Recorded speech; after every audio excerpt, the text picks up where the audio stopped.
Right now, somewhere in America, a 24-year-old with no degree, no connections, and no trust fund just made $12,000 last month. Not from stocks, not from crypto, not from some pyramid scheme, from a skill that didn't even exist 3 years ago. Meanwhile, millions of people are watching AI replace their jobs and doing absolutely nothing about it. But the craziest part? The window to get rich from this is closing faster than most people realize. What's happening and why most people will miss it completely is what this video is about. Here's what everyone thinks about AI: it's going to take jobs. End of story. Some people panic. Most people just shrug and move on.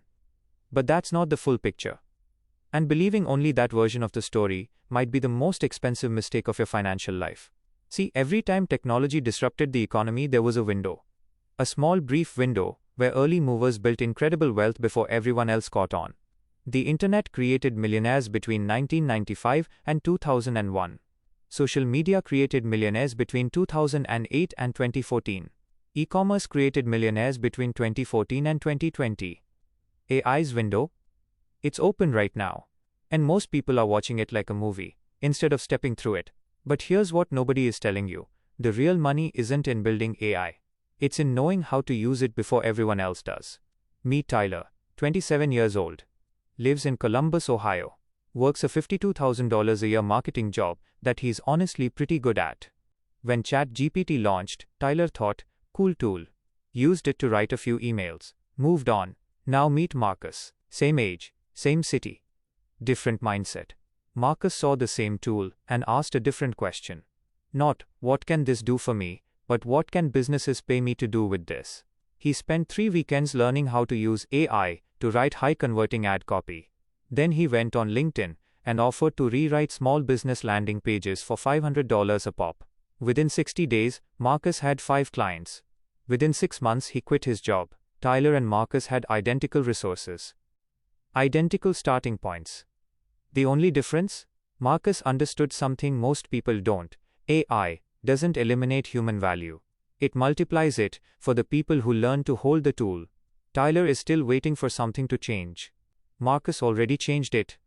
Which one are you? So why doesn't everyone do what Marcus did? Why do most people see the same opportunity and walk away? It comes down to something called the status quo bias. Our brains are wired to treat the familiar as safe, even when staying still is the riskiest move of all. We see a new tool and our brain asks, is this proven? Has everyone validated this? Do people I respect already use it? And until all 3 answers are yes, we wait. But by the time everyone validates an opportunity, the early money is already gone. There's also something called social comparison.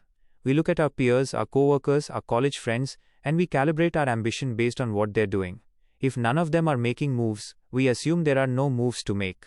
And finally, and this is the brutal one, there's hedonic adaptation. We are so good at getting comfortable with our current financial situation that we lose the urgency to change it. The paycheck hits, the bills get paid, and that quiet voice that says you could be building something gets buried under Netflix and DoorDash notifications. These 3 forces, status quo bias, social comparison, and comfort creep, are costing the average person hundreds of thousands of dollars over their lifetime. And AI just made the cost even higher. Here's the thing, nobody is saying out loud, AI isn't the opportunity. You are. Think about that. Every major company in America is right now desperately searching for people who can bridge the gap between powerful AI tools and real business results. They don't need engineers. They need people who understand the problem, direct the AI, and deliver the outcome. That's a human job. The most valuable human job of the next decade. The gold rush isn't in writing code for AI. It's in becoming the person who knows how to aim it. Think of it like a camera. Cameras didn't replace photographers. They eliminated bad photographers. The great ones? They got more powerful, more in demand, better paid. AI is doing the same thing to every industry right now. The people who learn to use it become 10x more productive. The people who ignore it become 10x easier to replace.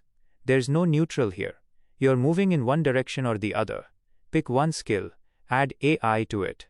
You don't need to learn AI from scratch. Take what you already know. Writing, design, sales, video, accounting, and spend 10 hours learning how AI supercharges it. That overlap is your unfair advantage. 2. Sell the output, not the tool. Nobody pays for, I use ChatGPT. They pay for faster results, better copy, cleaner data, sharper presentations. Package your AI-powered output as a service and charge accordingly. 3. Start before you're ready. The biggest early mover advantage isn't expertise. It's presence. Being in the market, doing the work, getting the feedback, while everyone else is still thinking about it, that's priceless. 4. Treat learning as an investment, not a cost. Every hour you spend understanding AI tools is compounding. Not at 7% like the stock market, more like 70%. The skill gap right now between people who get it and people who don't is enormous, and it pays accordingly. 5. Stop waiting for permission. No one is going to hand you this window. No boss, no university, no government program. The people winning right now made a quiet personal decision to act while others watched. That decision costs nothing but a few weekends. The cost of not making it? You already know. Tyler is still at his desk, still doing good work, still waiting for the right moment to start something different. Marcus just signed his biggest client yet. Same economy, same AI tools, same 24 hours in the day. The AI opportunity isn't hiding in some secret corner of the internet. It's sitting in plain sight, right in front of anyone willing to pick it up. The only question left is the one you have to answer for yourself. Are you watching this window, or are you stepping through it? The biggest risk in the age of AI isn't that machines take everything. It's that you spend too long deciding whether to act, and the window closes while you're still thinking.